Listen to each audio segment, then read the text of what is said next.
Good day, Diabay. For today, we're not gonna have a vlog because I didn't make a vlog. But I made a video about this before. Awa ko kahidumdum kung na-upload pa na ako gunsa. But just pretend, let's just think na-upload na ako before. I have this one here. Di mo siya focus. The Pocket 3. And I love my Pocket 3. And kanang akong base plate ng Pocket 3 is I bought this. Kuan siya, more siya base plate that you can put underneath here. So nindot kayo siya kay tao ni mo da seamless siya kay ba tao ni mo dito di ka tao ba murag tak dito gana ba, and it's so nice in the hand, and isa kay siya taas kay ang padala ni niya taas man.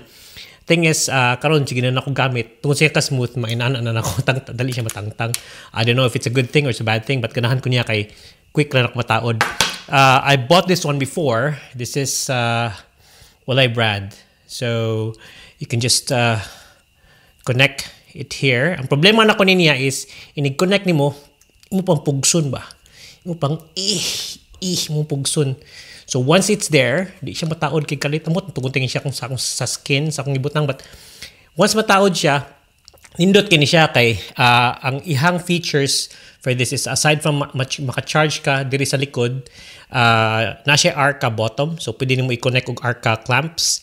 And then ang kilid niya ay mga grooves, so you can use siya connector ni siya sa kuan sa Osmo Action kani, so you can connect it here, maka-connect ra kag kanang Action connector. So nakanindot ang ilalong pagid niya magnetic, so like naman ni magnet makita ka ano nawa magnet ba, so pwede nimo siya kung imong nakay auto nakay metal nga something imong siyang papilit ang ilalom mo magnet siya niya mura man ni kinahanglan gawit ani kaning ihang quarter thread sa ilalom. So nindot kini siya bay ganahan ta ko, but the thing is ang na turn off ko kay kanang inigtao mo dili ka siya mong haom ba, so murag ako pang pugson, so mo tong ganahin niya. Next nakapalit ko bag-o lang kani, it's called the Ulanzi one. And nakabantay ko wala ni siya sa website, so ko nga hala ngano ka basig ka nang kuan, basig ka nang wala na nila muligya, wala mo work gunsa, but this is still here. I found it somewhere in AliExpress, pero wala na siya sa website, wala ko kita niya any other place, but I saw this before, so pagkita na ko niya ipalit din ko. And the thing is pareha siya sa usang medyo lisod itaod, pero mas arang-arang na lang, mas dali siya mataod kasi itong usa, but di siya smooth nga mataod like that. But once mataod siya, okay kay siya, haom kay ba. And naasa ni siya nga ri. Ang di lang ako ganahan niya is kani siya tanawa. Ang ihang sides kay na ay mga hait ba. Igunit nimo sakit, but ihang kilid gi-flat niya. Kini ang ihag yung kilid protruded, sakit kay siya igunit ba. Naagad siya burot, nasa siya burot nga ri. So pareha siya kanang feature. Pwede nimo i-mount siya sa kanang Action nga mount. Pwede sa nimo siya na siya line option kani. Na siya GoPro prongs. I hope naka-focus na. So nindot ni siyang GoPro prongs. GoPro prongs because kung naka-GoPro ka, but wala na ko nag-GoPro. I don't use GoPro anymore. I didn't like them. So kasi maganahan lang ani, and nawala yung magnetic bottom, so murag dili kay siya magnetic ang lalong ba. So ipapalit ako sa auto, ipapalit ako sa metal, di kay siya mapilit. So ako siyang i-compare and duha. Nag-think pa ko ba. Anyway, akong giluto na sunog. We'll be back quick. I had to stop quick kasi akong giluto nga barbecue sa gawas na sunog. Makakita ko ba? Anyway, balik ta. So, ang nakanindot aning Ulanzi is if you have a lot of GoPro prong connectors, so magamit nimo kung na kay mga action camera, pwede nimo mo siya ikuan. Nasa siya quarter thread kung ibutang mo light stand or unsa, so magamit siya. But ang ako lang di ganahan niya is moto nawala yung magnet. So if you compare this to tango na to be. Compare na to ning Ulanzi ug kani siya.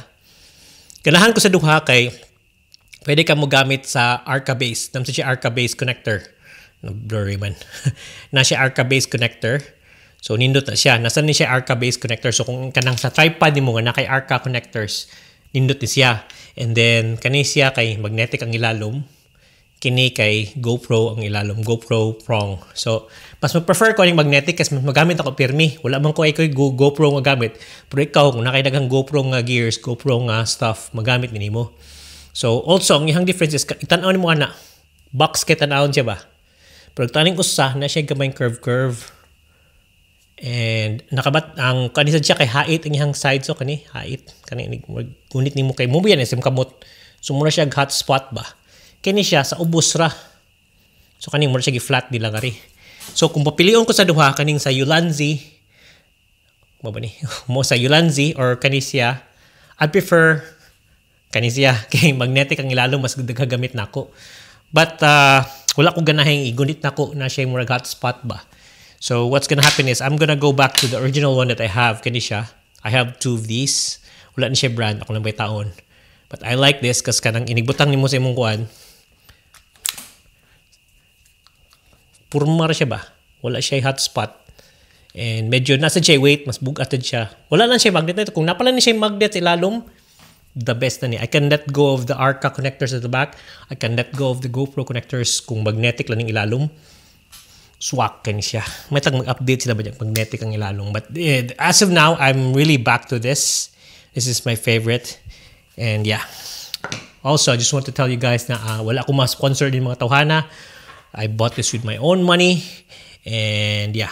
They don't care. They don't know me. Wala akong kulabot. Hindi ko sponsored. I'm just helping you guys out.